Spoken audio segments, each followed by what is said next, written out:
నిన్నటి రోజున పరమాత్మని చేరే విధానంలో సత్వగుణం ఒకటే అని తెలుసుకున్నాం కదా. అలాగే ఇంకొక ముఖ్యమైన విధానం ఏమిటి అంటే ధర్మాచరణ యందు ప్రీతి. ఇది ఎక్కడ బాగా కనిపిస్తుంది అంటే శ్రీమద్ రామాయణంలో కనిపిస్తుంది.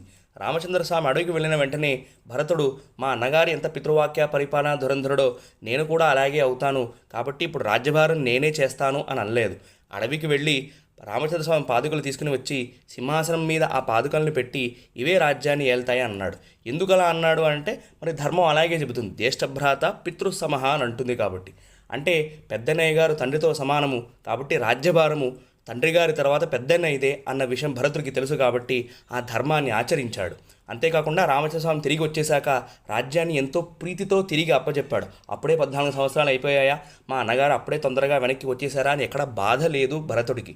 కాబట్టి ఆ ధర్మాచరణ ఎందు ప్రీతి ఎందుకు వచ్చింది అంటే భరతుడికి భక్తి జ్ఞాన వైరాగ్యములు అన్నీ కూడా యవ్వన దశలో ఉన్నాయి. హరే కృష్ణ.